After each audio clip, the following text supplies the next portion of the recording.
Thank you for joining us once again for our monthly astrology for each sign. I would like to personally thank everyone for your comments, likes, shares, and subscribes, and for the support you have shown to this channel. It is greatly appreciated. This month is a very special month, one I like to call eclipse season. We have 2 eclipses taking place this month. Eclipses are the equivalent of a full moon times 3 happening all at once. So you can imagine how intense this energy is around this time. Eclipses are a transformational time. It eclipses something out of your life only to bring in something of equal or greater value in another part of your life. You can expect surprising changes around this time. Now, to backtrack a little bit, if you listen to my videos from last month, I briefly went over our planet Venus going retrograde as of July 25th.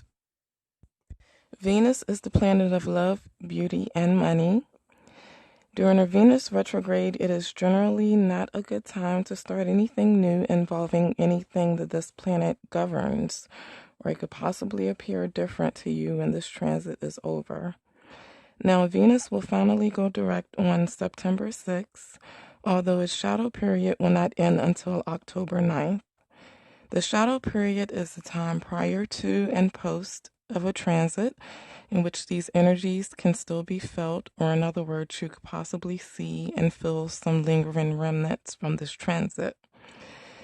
Then we have Mercury going retrograde on September 17th.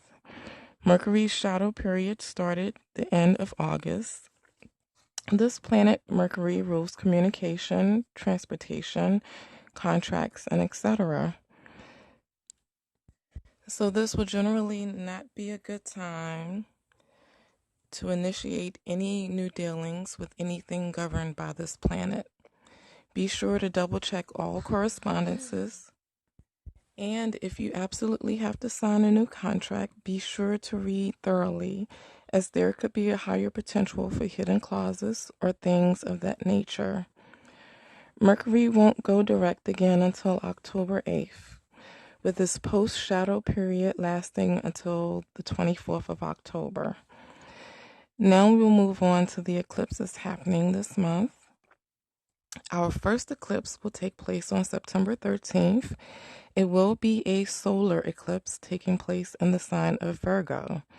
Solar eclipses happen on the new moon and signifies the opening of a new chapter.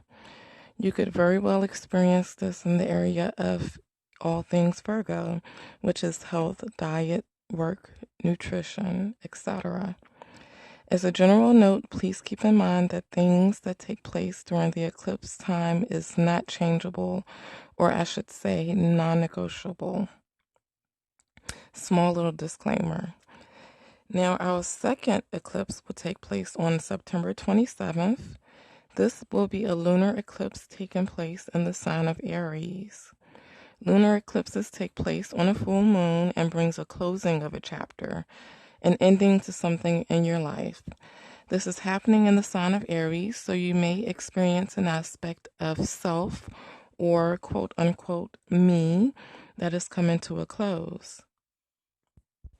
It is extremely important to be very flexible this month to navigate these energies, as they could have the possibility of ushering in sudden changes into your life.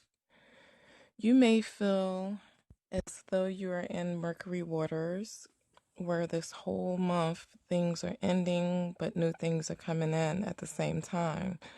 Just be patient, ride the waves, and allow new things to enter into your life.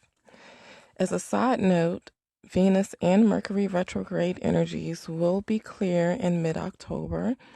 This is your green light to initiate new things. Now, these energies will affect each sign differently.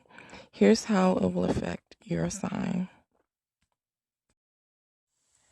For my Sagittarius, you will experience this eclipse energy in your 4th house.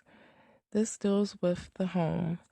For my mid to latter degree Saggies, you will experience this in your 3rd house, which rules communication and transportation. You could also experience new work opportunities at this time. There is a huge focus on your ninth house, which is ruled by Sagittarius, and it is involving travel, anything involving long distance and teaching.